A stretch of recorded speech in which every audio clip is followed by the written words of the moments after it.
magpalit ka na ng apelyido dahil yung Marcos, putang ina kawatan yan. Demonyo yan, satanas yan. Alam ninyo kung gaano ka-importante kay Amy Marcos yung pangalang Marcos. Pero dito, binababoy-baboy ni Inday Sara mismong yung pangalan niya pero wala siyang magawa. So sabi ko, now, Inday Sara has regained control. After the Hague, Inday Sara came back to the Philippines. Putik yan. Nagmamarakulyo. So dito, she's exposing Amy Marcos na I am Inday Sara. I'm only 40 plus years old and this is Amy Marcos. She's been a congressman, she's been this and that. She's almost as old as my father. Pero hawak ko siya ngayon sa mga kamay ko. Hawak ko siya sa liig. Hunger for power. It will divide the nation.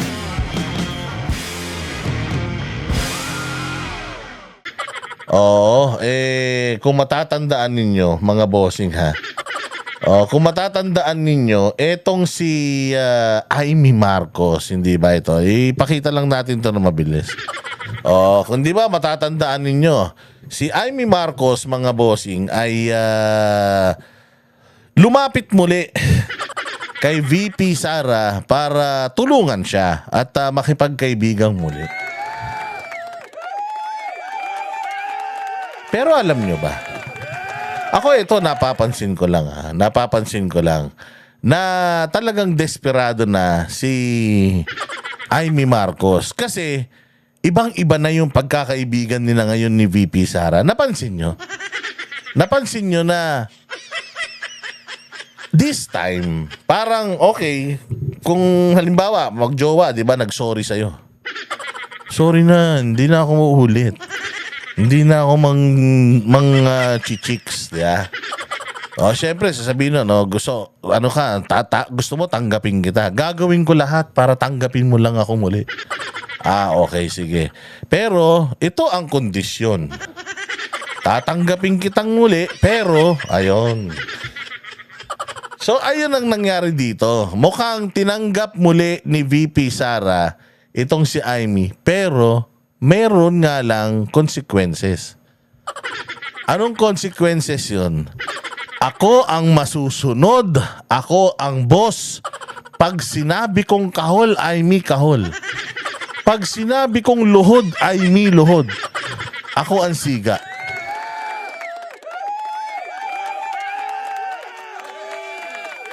Nakita nyo? Di ba?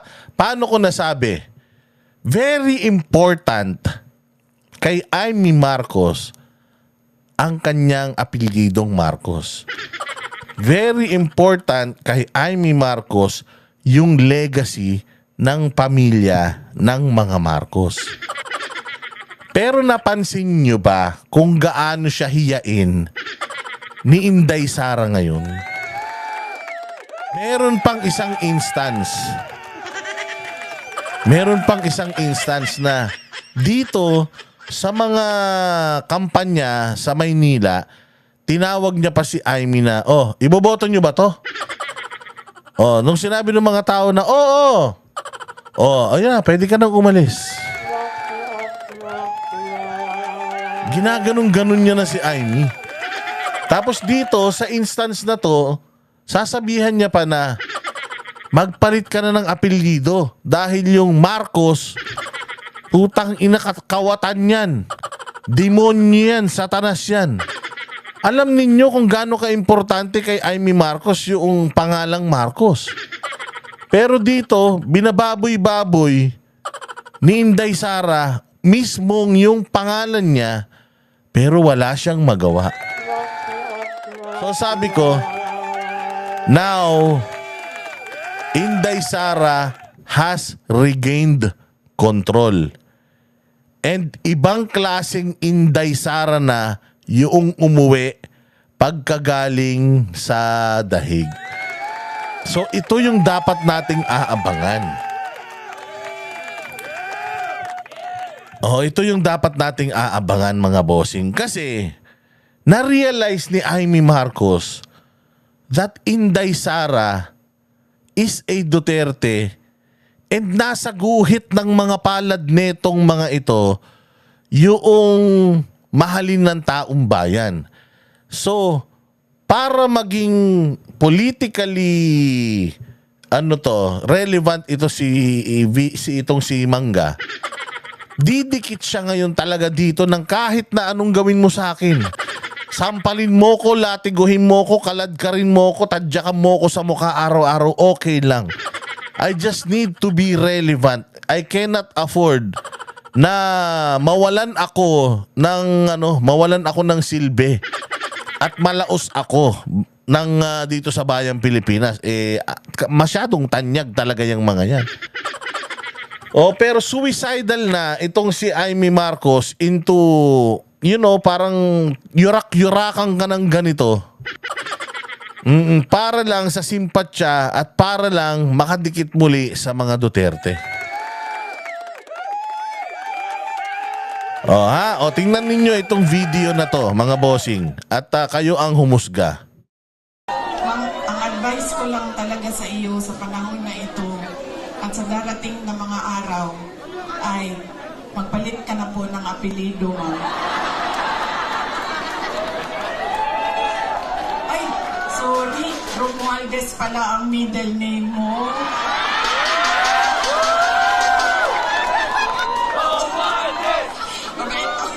Sabi ko nga, matino na tao na... Di ba? Nakita nyo yung ginagawa ni VP Sara sa kanya. Hinihiya siya ng bonggang-bongga. Ikakampanya kita, ha? Ikakampanya kita. Pero putangin na akong boss. Ako ang masusunod. My rules, my way or the highway. Ay, kita mo paano niya tinatrato si Amy ngayon.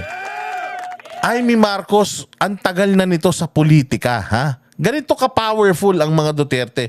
You have to know and you have to understand.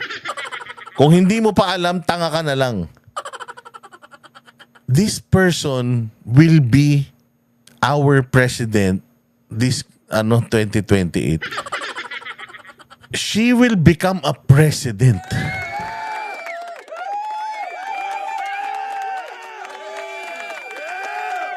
And at this point in time, sabi ko nga, pagka nagtatapos ang kampanya, ay ang election, usually, last 2 years, dyan na mag-shift yung power. Lahat ng mga balimbing pupunta na dun sa pinakamalakas na kandidato. Pero ito si Inday Sara, ipinakikita niya sa Pilipinas at sa publiko ngayon na putang ina ninyo. You cannot destroy us anymore because you destroyed us already. I have nothing to lose, so papalag na ako. And mind you, I will shop all these senators. I will shop these senators. And I will win the impeachment case in the Senate. And I will become a president. And when I am president, buwaka nang ina ninyong lahat. Alam nyo na ang gagawin nyo. So at this point in time, after The Hague, Inday Sara came back to the Philippines. Putik yan. Nagmamarakulyo. So dito, she's exposing Amy Marcos na I am Inday Sara. I'm only 40 plus years old and this is Amy Marcos. She's been a congressman, she's been this and that. She's almost as old as my father, pero hawak ko siya ngayon sa mga kamay ko. Hawak ko siya sa liig. Pag sinabi kong kahol, kahol. Ngayon pa lang, putragis si Inday Sara, pinakikita niya na sa mga susunod na politiko at sa bayang Pilipinas, walang Marcos-Marcos sa akin. Walang Marcos-Marcos sa akin. Kukunin ko kayong lahat. At pagtapos ng eleksyon na to, nanalo ang Duterte, at hindi ako na-impeach, kilala ko na kayong lahat. Lahat ng 300 na pumirma para sa impeachment ko, lahat may listahan ako.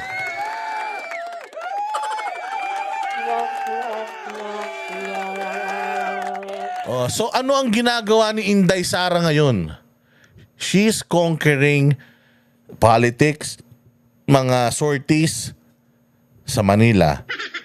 Tapos nakaraan, itinaas niya yung kamay ni Bong Suntay diyan sa District 4 ng Quezon City. Yung kalaban ni Frasco sa distrito niya sa Cebu, itinaas na din niya yung kamay. So, humanda kayong lahat. Humanda kayong lahat because even if you win ngayon and Inday Sara will be president sa 2028, dapat lahat ng yaman, dapat lahat ng mga nakulimbat ninyo, itinago nyo na at sapat na yun. Because Inday Sara will be harsh. If you remember, tatay na niya mismo ang nagsabi na ibang klase si Inday. And even my good friend Baste Duterte told me personally na ibang klase ang ate ko. Nagtatanim yan ng sama ng loob. Kaya yari kayo. So dito, ipinakikita niya na ang seasoned politician at isang malakas galing sa isang sobrang powerful na political clan, hawak ko siya sa liig ngayon.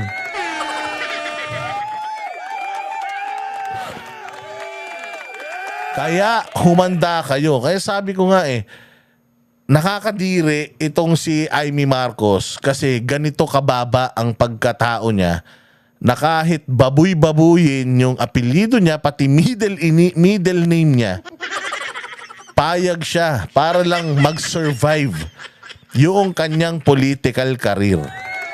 O sabi ni Inday, ako ang boss dahil manggagamit ka o gamitan tayong dalawa.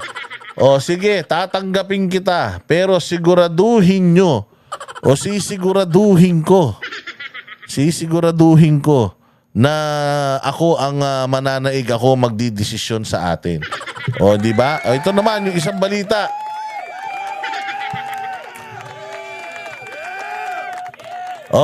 Wag daw iboto ang mga pambato ng administrasyon. Bakit?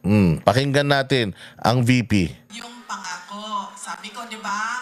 Check ninyo ang pangako kung natupad ba bago ninyo iboto ulit.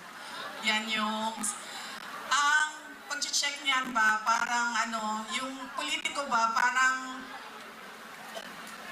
boyfriend yan ba?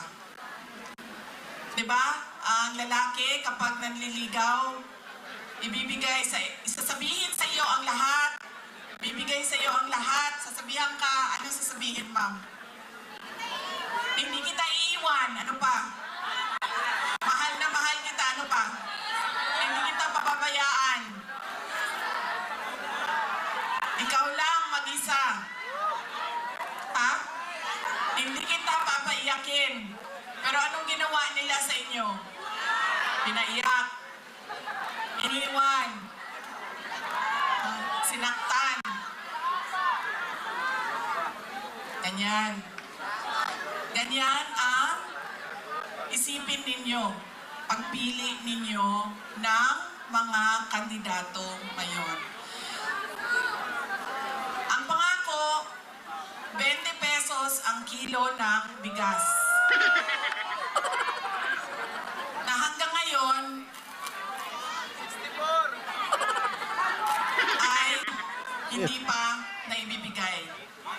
Tayo 64? May sumigaw 64? Hindi na mga taga-Tondo, mahal ng bigas na binibili nyo, 64 ha? Pero di ba sinasabi ko nga sa inyo ako, in-explain ko na yan sa inyo noong nakaraan. yung 20 pesos na kilo ng bigas, eleksyon yan nung ipinangako sa inyo.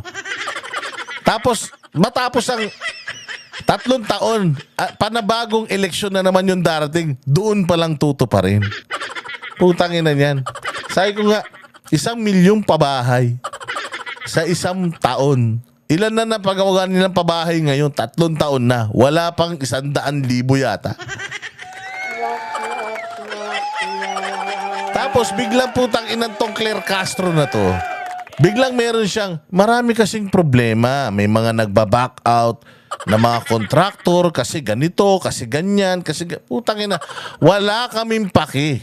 Kung ano ang rason ninyo, pukin ang ina nyo, pinangako ninyo, dapat i-deliver nyo. Gago ka pala eh. Ba't ka nangangako kung hindi mo pala kayang tuparin? Hindi ba? Oh, so yun ang sinasabi nitong tatanga-tangang Claire Castro na to. Nabangan nyo bukas ha, meron silang debate. Oh, meron silang debate. Kasama yata si Banat Bay dyan sa debate na yan. Tungkol sa fake news. So ayuda din yan. Dahil mga bossing, hindi sila makapagbigay ng ayuda. Hindi sila makapagbigay ng ayuda ngayong eleksyon. Bawal. Kaya gagawin nila, bigas. Yung dapat na ayuda, ipambibili nila ng bigas, tapos ibibenta nila ng mura. Oh, para kunyari, nasolusyonan nila yung problema, nag-adhere sila, tumalima sila kunyari sa ipinangako nila. Pero ang tanong, pangmatagalan ba yan? Habang buhay na bang ganyan? O baka naman 20 pesos yan, 1 buwan lang, tapos makalipas ang 1 buwan, back to 65 na naman. Kaya, anong pwede ninyong gawin? Huwag ninyo, ma'am, alam mo, tayong dalawa talaga makakulong dyan sa tanggalin mo. Huwag ninyo iboto ang mga kandidato niya. Dahil ang mga kandidato niya ay nagsasabi sa kanya na okay lang na magsinungaling ka. Yun. Oh, so speaking of fake news. Speaking of fake news. Ayan, napakaraming mga peking information ang ibinibigay ni Bongbong Marcos sa atin. Pati yung pagpapadala kay Pangulong Duterte sa ibang bansa, katraydoran yan. Now, kung lahat tayo naniniwala na yung pagpapadala kay Pangulong Duterte sa ibang bansa, katraydoran, kabaliktaran po ang paniniwala ng mga gunggong, ng mga pinaglihi sa galunggong, ang mga utak dilis na mga kandidato ni Bongbong. Bakit? Wala silang imik tungkol doon. Bagkus, lahat sila sinasabi na pabayaan natin na umandar ang sistema. Gago! Umandar ang sistema, paano aandar sistema? Wala nga sistema eh. Ang sistema nga dapat dalhin siya sa korte sa Pilipinas, hindi yun ang natupad eh. Tapos sabihin nyo, pabayaan na umandar ang sistema, mga putragis kayo. Yung mga hindot kayo talaga. So, kung okay lang kung hindi, mali. Kung hindi okay sa atin yung pagsisinungaling ni Bongbong Marcos, bakit okay lang doon sa kandidato niyang 11? Actually, 12 kasama yan si Amy. O bakit okay lang sa kanila na magsinungaling at magkinupal itong si Bongbong? Alam naman nila pare-pareho na itong si Bongbong puro kabulastugan lang ginagawa sa bayang Pilipinas. Kaya nga sabi ko, somewhat gusto ko yung mga bilyar, pero hindi ako bilib sa bilyar. Baka mas bilib pa ako kay Amy.